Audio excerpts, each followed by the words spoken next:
परिवार कांग्रेस परिवार के गद्दारी, मक्कारी, भ्रष्टाचार और अय्यासी से भरा पड़ा है। की कार्रवाई आज 2 बजे तक के लिए स्थगित करता हूं। पाकिस्तान का बंटवारा हुआ और किस तरह से भारत के पहले प्रधानमंत्री अय्यासी कर रहे थे, इस किताब में मैं उसका जिक्र करना चाहता हूँ। टीका करते हैं और आपत्तिजनक उनके बारे में कहते हैं, ये घटिया शब्दों में कहते हैं, मैं इसका खंडन करता हूँ।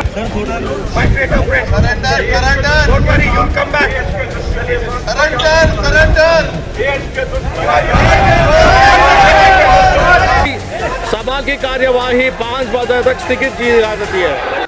दर्शकों, भारत की संसद जहां कानून बनता है, बहस होती है और लोकतंत्र की दिशा तय होती है, आज संसद का दिन सवालों से नहीं, हंगामे से शुरू हुआ। लोकसभा की कार्रवाई चली मिनटों में और स्थगन गिनती में हुआ। असल में सदन के भीतर नारेबाजी थी तो सदन के बाहर सियासी टकराव था। कभी स्पीकर को कार्रवाई रोकनी पड़ी तो कभी नेताओं की जुबान कैमरे में कैद हो गई। लोकसभा से लेकर राज्यसभा तक और सदन के गेट से सोशल मीडिया तक आज सियासत हर मोर्चे पर गर्म नजर आई। अब देखिएगा कि पूरी तस्वीर आज क्या रही। की कार्रवाई आज 2 बजे तक के लिए स्थगित करता हूं। में अभी एसआर पर चुनाव हुआ, हमने प्रचंड बहुमत से बिहार में सरकार बनाई है, हमने बिहार को जीता है, अब बंगाल की बारी है। लोकसभा की कार्रवाई सुबह 11 बजे शुरू होती है। सदन सिर्फ 2-3 मिनट ही चला। इसके बाद जमकर हंगामा हुआ। लोकसभा स्पीकर ओम बिरला ने सदन को 12 बजे तक स्थगित कर दिया।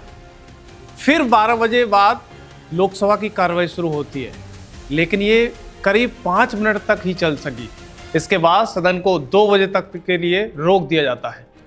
फिर से दोबारा 2 बजे कार्रवाई शुरू होती है, लेकिन हंगामा इतना था कि इसका आप खुद अंदाजा वीडियो से लगा सकते हो। अंत में स्पीकर ने सदन को स्थगित करते हुए 5 बजे फिर से चलाने की बात कही। ये वो कहानी है जिसमें कि एंडरसन को बाहर भेज दिया राजीव गांधी ने। ये कॉलिन हरिमन की कहानी है कि किस तरह जुडिशियरी को इन्होंने बर्बाद किया। ये बोफोर्स की कहानी है कि कोची से कांग्रेस। दूसरी तरफ सुबह से ही राज्यसभा में हंगामा शुरू हो गया। सभापति सीपी राधाकृष्णन कई बार सदस्यों को डांटते हुए भी नजर आए।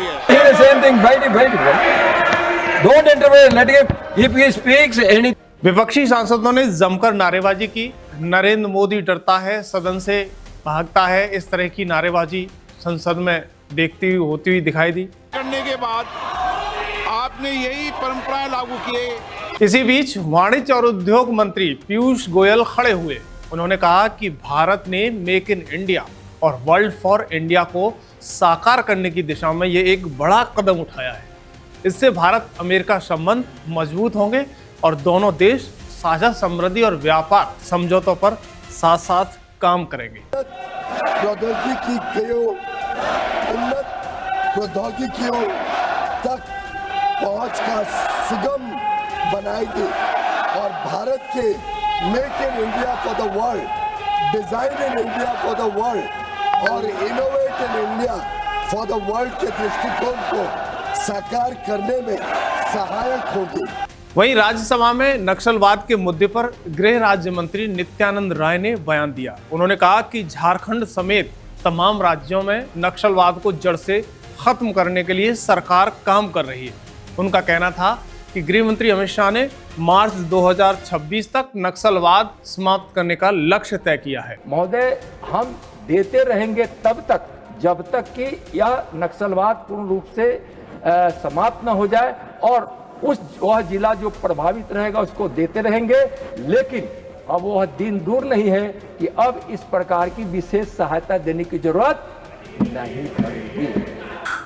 दर्शकों, 2 बजे सदन में फिर से कार्रवाई शुरू हुई, लेकिन नारेबाजी जारी रही। इसी बीच टीडीपी के जीएम बाल योगी आंध्र प्रदेश ने बढ़ते हुए डीप फेक और विकसित भारत के मुद्दे पर विपक्ष को घेरते हुए अपनी बात रखी। intellectual property and cyber crimes to counter modern day misuse of technology such as deepfakes, manipulation and digital addiction, especially amongst our youth. The use of AI in mental health care must strictly regulated, with digital platforms operating under clear standards of private protection, ethical designs and दर्शकों, fire brand नेता निशिकांत दुबे जैसे ही सदन में पहुंचे, उन्होंने कांग्रेस के पूर्व प्रधानमंत्री के कई फैसलों और कारनामों पर सवाल खड़े किए। नेहरू से लेकर इंदिरा गांधी तक पर लिखी गई तमाम किताबों का हवाला देते हुए उन्होंने उन्हें कटघरे में खड़ा कर दिया। नेहरू परिवार कांग्रेस परिवार के गद्दारी, मक्कारी, भ्रष्टाचार और अय्यासी से भरा पड़ा है और वो सब छपी हुई किताब है। पहली किताब ये है एडवीना एंड नेहरू। भारत जो स्वतंत्र हुआ तो किस तरह से पाकिस्तान का बंटवारा हुआ और किस तरह से भारत के पहले प्रधानमंत्री अय्यासी कर रहे थे, इस किताब में मैं उसका जिक्र करना चाहता हूँ। एक तरफ संसद के अंदर विपक्ष हंगामा कर रहा था तो दूसरी तरफ सदन के गेट पर भी नोक-झोंक देखने को मिली। बुधवार को राहुल गांधी कांग्रेस सांसदों के साथ हाथों में पोस्टर लेकर प्रदर्शन करते हुए नजर आ रहे थे। दरअसल जब राहुल गांधी पार्टी के सांसदों के साथ प्रदर्शन संसद के गेट के बाहर कर रहे थे, तभी उन्होंने केंद्रीय मंत्री रवनीत सिंह बिट्टू को आते देखा और उन्होंने आरोप लगा उन पर कि उन्होंने कहा है कि गद्दार दोस्त कहा। इसके जवाब में बिट्टू ने पलटवार करते हुए कहा कि राहुल गांधी को यानी देश का दुश्मन बता दिया। इसके बाद जमकर हंगामा देखने को मिला।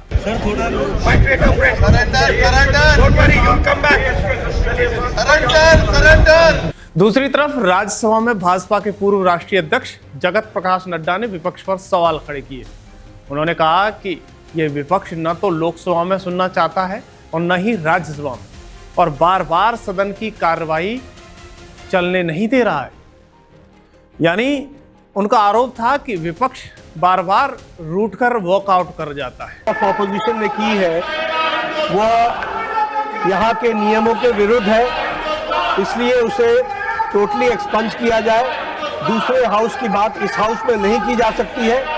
ये बाहर जाकर के जितना खंडन करना है करें, लेकिन इस तरह की बात will never come on record. ये मेरा रिक्वेस्ट। राज्यसभा में विपक्ष के नेता मल्लिकार्जुन खड़गे ने उत्तराखंड के मोहम्मद दीपक पर, यानी जो आजकल चर्चाओं में है, मोहम्मद दीपक जो युवक वैसे हिंदू है लेकिन अपने टाइटल के नाम के आगे मोहम्मद दीपक लिखना, यानी हंगामे के बाद उन्होंने बताया। इसके बाद मामला तूल पकड़ा।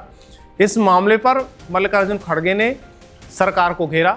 उन्होंने कहा कि देश में सेलेक्टिव टारगेटिव बुलडोजर और पॉलिटिक्स की जा रही है, यानी चुनाव आते ही हमले बढ़ते हैं लेकिन प्रधानमंत्री मोदी चुप रहते हैं, कुछ भी नहीं बोलते। खड़गे ने कहा कि नफरत की राजनीति देश की छवि को नुकसान पहुंचा रही है। क्या वहीं सवाल खड़े करते उन्होंने कहा कि क्या विकसित भारत की नींव नफरत पर रखी जा रही है? झगड़ा सुलझाने के लिए उनको जब कुछ समाधान करने के लिए जाते हैं, उसी को आप धमकी देते हो, मारते हो, खत्म करते हो। ये इसका नाम, इसीलिए मैं कहता हूं सहिष्णुता आपके पास नहीं है। आप सिर्फ पोलराइजेशन की पॉलिटिक्स करते हो, वोटों के लिए लड़ते हो और बड़े बड़े भाषण करते हो, सिर्फ पोलराइजेशन के लिए, देश के लिए नहीं। इसके बाद शाम 5 बजे का समय होता है। एक बार फिर लोकसभा शुरू होती है। द्वारा से वही हंगामा, जमकर नारेबाजी, फिर से सभा की कार्रवाई को अगले दिन के लिए टाल दिया जाता है। की कार्रवाई कल हमारा दिनांक 5 फरवरी 2026 को प्रातः 11 बजे तक के लिए स्थगित की जाती है। अब सवाल यह है कि आखिर कब तक दिन भर के हंगामे के बाद भी संसद की तस्वीर साफ नहीं हो सकी। लोकसभा की कार्रवाई बार बार रुकी तो संसद के बाहर भी सियासत टकराव, यानी सियासी जो टकराव है वो देखने को मिल रहा है। सवाल सिर्फ नारेबाजी का नहीं है, बयानबाजी का नहीं है, सवाल लोकतंत्र की उस मर्यादा का है जिसके लिए संसद जानी जाती है। अब देखना होगा कि आने वाले दिनों में सदन से बहस लौटती है सदन में, या हंगामा की जो राजनीति है वो एक पहचान बन जाती है। दर्शकों, इस खबर पर आपकी क्या राय है, हमें कमेंट बॉक्स में ज़रूर बताइएगा और हमारे खबर एक्सपर्ट पर इसी तरह का प्यार देने के लिए चैनल को सब्सक्राइब करिएगा और कमेंट बॉक्स में अपना सुझाव दीजिएगा। धन्यवाद।